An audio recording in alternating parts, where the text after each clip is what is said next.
Sara Maitland, an acclaimed British novelist and committed feminist, brings her extensive experience to the table, having penned both fiction and non-fiction, including the award-winning novel Daughter of Jerusalem. Her deep insights challenge common perceptions and invite readers to discover the fulfilling aspects of spending time alone.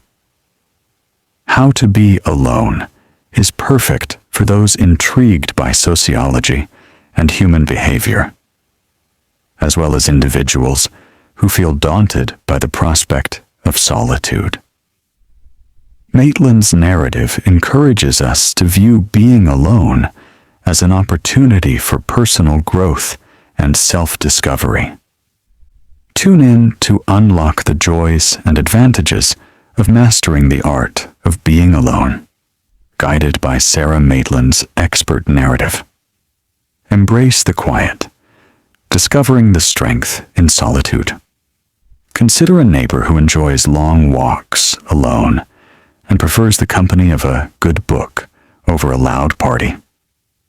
You might think he's an oddity, perhaps even missing out on life. Yet what if this choice could actually be a key to a healthier, more introspective existence? Solitude often carries an unjust stigma. People who relish their alone time aren't sad hermits. Rather, they're engaging in a profound, personal journey that could lead to greater self-awareness and peace. Being alone doesn't have to mean being lonely. Instead, it's about finding a balance that allows you to recharge and reconnect with your inner self without abandoning your social ties. In our exploration of solitude, we'll uncover how ensuring enough personal time for children can foster independence and creativity. Furthermore, seemingly simple acts like enjoying a leisurely bath can be a sanctuary of relaxation and reflection. We'll also delve into how society views those who walk the path of solitude, and why choosing to sometimes be alone doesn't equate to being antisocial. Through this narrative, discover the empowering aspect of solitude, and learn that the quiet moments we spend by ourselves can enhance our lives in unexpected, enriching ways. Unlock your inner genius, the power of spending time alone. Have you ever felt the need for a few moments of solitude? In our bustling, connected world, the demands of work and social life can often overshadow the profound benefits of some quiet time alone. Solitude isn't just a break from the chaos. It's a vital ingredient for personal growth and creativity. Spending time alone is the gateway to true self-discovery. In solitude, away from the clamor of external opinions and social expectations, you find the space to explore your own thoughts, emotions, and values. This journey into self can reveal deep truths about what you truly cherish and who you aspire to be. Take, for example, the iconic American philosopher and writer, Henry David Thoreau. His intentional retreat into the woods for over 2 years at Walden Pond was not just a physical isolation, but a quest for deeper self-awareness. This profound experience inspired his classic work, Walden, which critiques societal values and champions personal freedom and self-reliance. His experience illustrates how solitude can be a stage for significant personal enlightenment and artistic expression. Creativity, too, finds a rich soil in solitude. Many luminaries throughout history have recognized the creative potency of being alone. Virginia Woolf, in her seminal work, A Room of One's Own, emphasized how critical personal space is for creativity, particularly highlighting how women's voices have often been stifled due to a lack of opportunity to be alone with their thoughts. Even in the glamorous world of cinema, actress Greta Garbo chose solitude at the peak of her career. By retiring early and embracing a quieter life, Garbo cultivated a private world where creativity and peace could flourish despite her public persona. Incorporating solitude into your routine isn't just beneficial. It's necessary for tapping into your creative potential and understanding your deepest self. Ensure you carve out these precious moments of alone time and watch as they transform not just your mental landscape, but the very quality of your artistic and personal endeavors. Discover tranquility, the art of solitary connection with nature. If you're curious about how to genuinely embrace solitude, consider the timeless sanctuary of nature. Escaping into the serene embrace of the natural world offers a profound opportunity for solitude and self-reflection. When you venture into nature alone, leaving even your loyal pet behind, you immerse yourself wholly in the environment. Alone, with the sounds of rustling leaves and distant bird calls, you aren't just observing nature. You become a part of it. This deep, uninterrupted connection can lead to what many describe as a transcendental experience, a feeling of being at one with the universe, where the boundaries between the self and the surrounding world blur. Historical figures like Henry David Thoreau have documented the transformative power of such experiences. By choosing to isolate himself at Walden Pond, Thoreau was able to delve into profound reflections about life and society, illustrating how solitude can lead to significant insights and emotional rejuvenation. This mystical connection with nature isn't just a source of inspiration, but can also be a spiritual awakening for some. Regardless of one's spiritual beliefs, the sheer joy and peace found in these moments of solitude are universally enriching. Looking back through history, the virtue of solitude has often been integrated into significant life transitions. In the Middle Ages, both monks and knights underwent vigils, a period of solitude to prepare their spirits and minds before taking vows or entering knighthood. Similarly, the Aboriginal tradition of the walkabout serves as a rite of passage for youths, marking their transition to adulthood with a solitary journey into the wilderness. From these examples, it's clear, spending time alone, especially in nature, is not merely beneficial, but essential for personal growth and spiritual depth.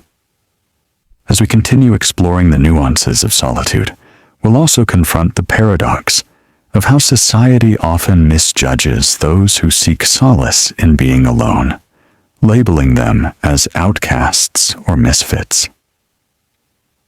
The misunderstood virtue of loving solitude. It's generally accepted when someone takes a solo hike or locks themselves away to focus on a creative project. But for those who actively seek solitude, not just occasionally, but as a lifestyle, societal acceptance often wanes.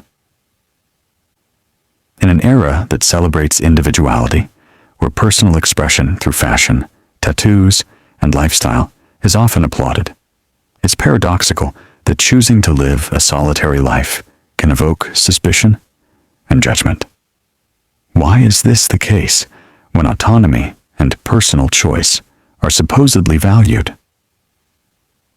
Philip Koch, a philosophy professor, delves into this contradiction in his book, Solitude. He suggests that the negative biases toward solitude, like social anxiety or mistrust, stem from evolutionary roots. Historically, human survival hinged on communal living, which might explain why modern society still views choosing isolation as an abnormality. Despite widespread beliefs that happiness is closely tied to vibrant social relationships, this isn't a one-size-fits-all truth. Many people who pursue solitude find profound joy and understanding in their quietude. This disparity points to the simplistic view of psychological research that fails to account for varied human experiences. There's also a practical concern that isolating oneself might lead to risks if there's no one around to offer help in times of need. This protective viewpoint contributes to the stigma as well, painting solitude as not just unconventional, but unsafe.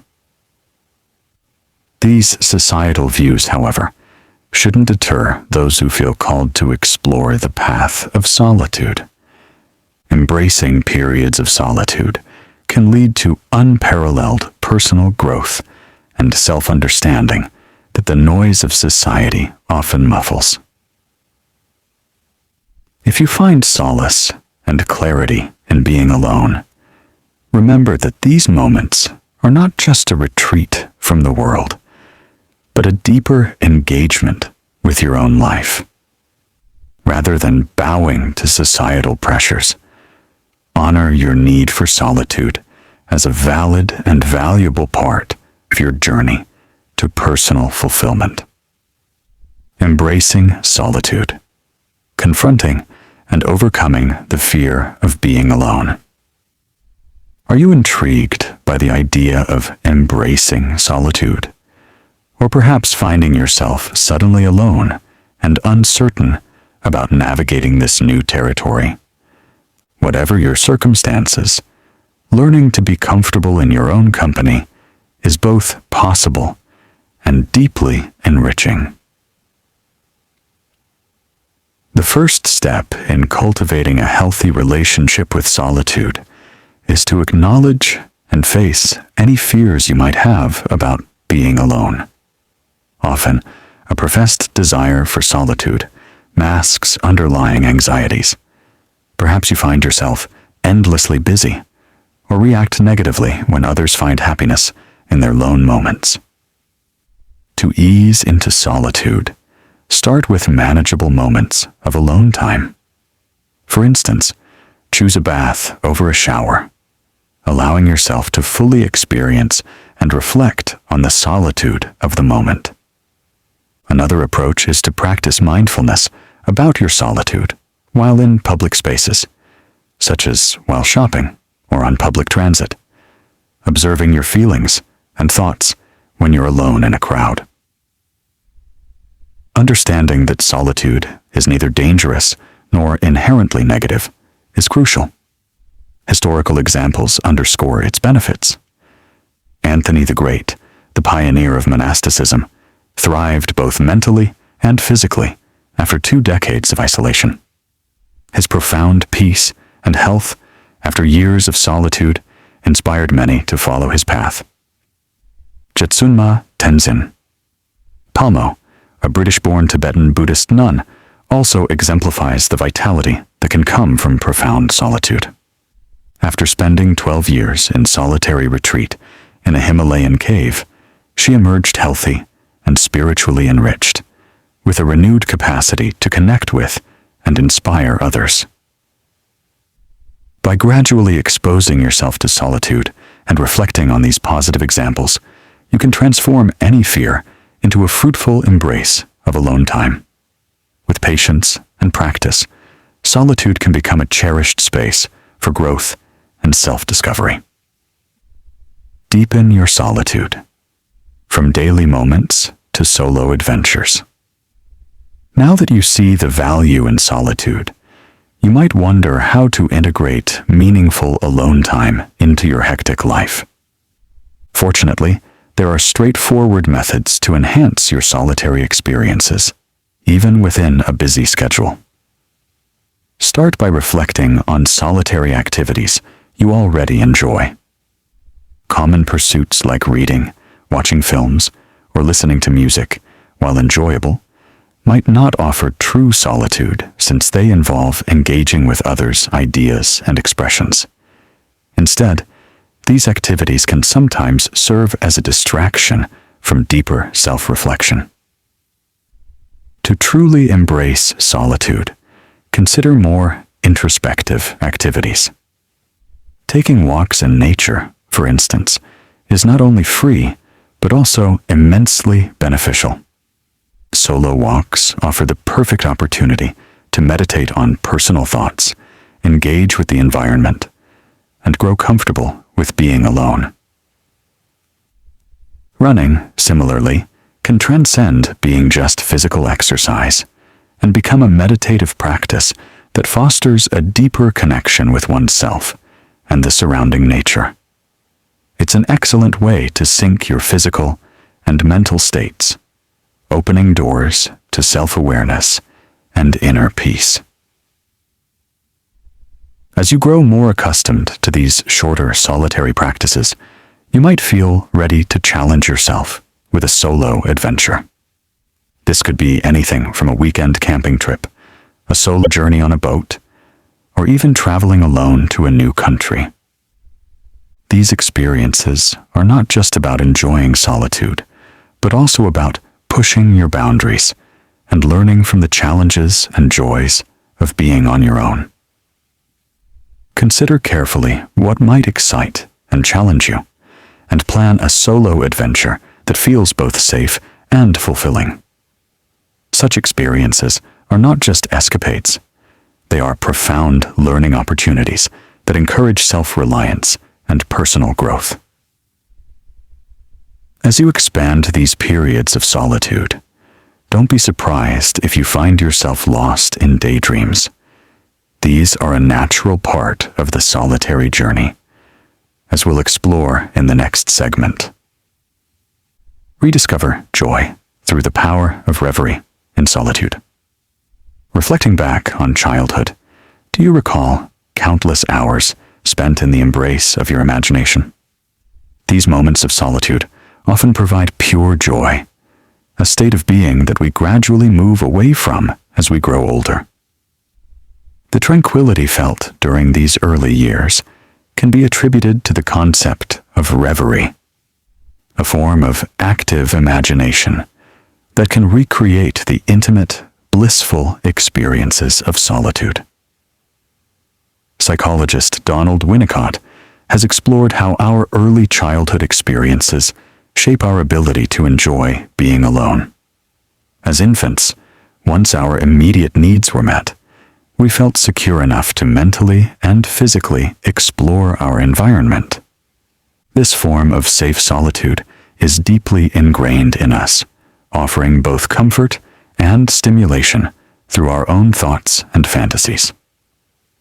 However, as we mature and face the increasing demands of school, work, and social interactions, these precious moments of solitude and reverie can become scarce.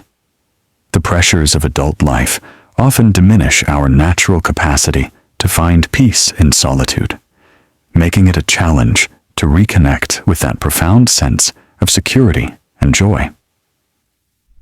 But all is not lost. Carl Jung, a renowned psychoanalyst, emphasized the therapeutic power of reverie, an approach that involves engaging actively with one's thoughts, dreams, and memories while alone.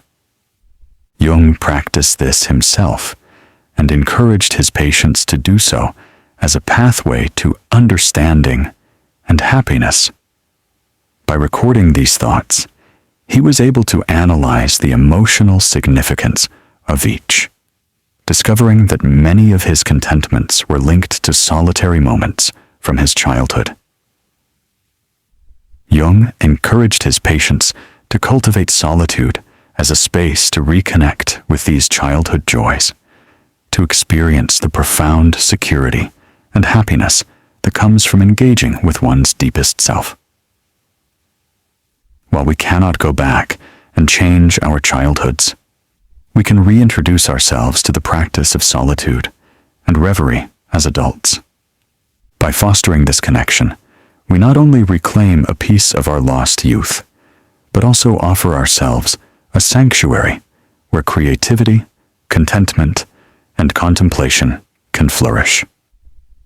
As a community, understanding and promoting the benefits of solitude can enable more individuals to find their own path to personal peace and fulfillment. Nurturing independence. The value of alone. Time for children. Many adults cherish their childhood memories spent in solitude, but not as many recognize the importance of providing similar experiences of alone time for their own children. In a society that often highlights the perils of solitude, especially for kids, the positive aspects of spending time alone are frequently overlooked. Creating a safe space for children to explore solitude is not about neglect. It's about fostering an environment where they can safely engage with their own thoughts and creativity. Childhood development experts like Anthony Storr and Richard Louv provide useful insights into how parents can encourage this beneficial alone time. From infancy, children can start to use their burgeoning imagination. Parents don't need to be constantly interactive.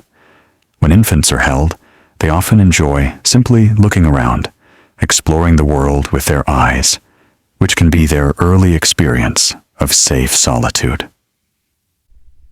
As children grow into toddlers, it's beneficial to allow them some autonomy, particularly in natural settings like parks or woods.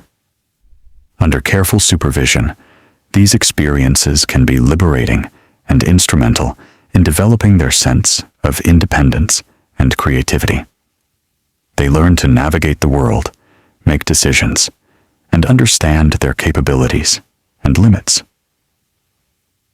Storytime also presents an opportunity to cultivate resilience and imagination.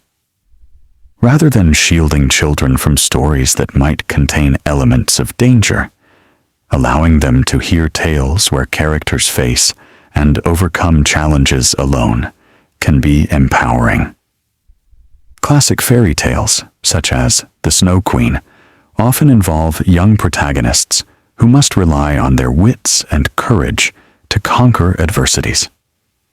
These narratives teach children about self-reliance and the inner strength that comes from facing fears. However, it's crucial to remember that each child is unique, and the amount of solitude that benefits one child may not suit another. Observing and understanding each child's individual needs when it comes to alone time can help tailor experiences that nurture their growth best. Finding your ideal solitude. It's more than introvert versus extrovert. The common belief that a person's need for solitude can be neatly categorized by introversion and extroversion oversimplifies a complex issue. The truth is, determining the right amount of alone time isn't as straightforward as labeling someone shy or outgoing. Firstly, the dichotomy between introverts and extroverts isn't always reliable, as people's preferences can vary significantly depending on the situation.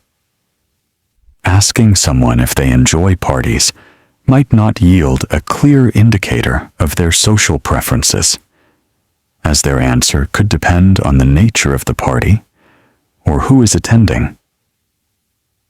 Moreover, the introvert-extrovert spectrum is influenced by cultural contexts, which can skew perceptions and behaviors.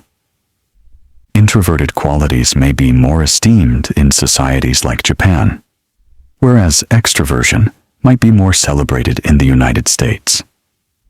Such cultural biases mean that the same person could be classified differently based on where they are or whom you ask.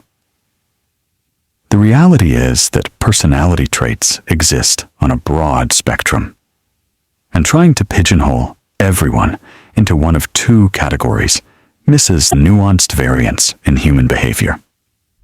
This is equally true when it comes to individual preferences for solitude. There is no one-size-fits-all formula that dictates how much alone time each person needs. It's a highly personal decision. Choosing the right amount of solitude for yourself should be a personal journey, much like deciding on your style of dress. Society values individualism, and recognizing that each person's solitude needs are unique is a part of embracing that individuality. As we grow and evolve, our understanding of our own needs, including our need for alone time, can become clearer. Trusting in your own experiences and feelings is key to determining how much solitude enriches your life. In respecting these personal boundaries, we should also respect others' choices about their alone time, recognizing that everyone's needs differ, and it's not our place to judge or dictate how others should spend their time alone. Embrace your solitude, unlocking personal freedom and creativity. The fundamental takeaway from this exploration of solitude is clear. In a world that cherishes liberty and individualism, embracing solitude is not just a right, but a pathway to profound personal growth. Solitude offers a spectrum of benefits, from deep self-discovery and enhanced creativity to a meaningful connection with nature. Understanding and appreciating the value of alone time can transform how we see ourselves and our interactions with the world. Whether through reflective moments in nature, engaging with our inner thoughts, or creative pursuits, solitude isn't about isolation. It's about enriching our inner life. Embracing solitude allows us to delve deeper into who we are, nurturing a space where creativity and self-awareness flourish. As we learn to appreciate our own company, we unlock a fuller, more authentic expression of our individuality.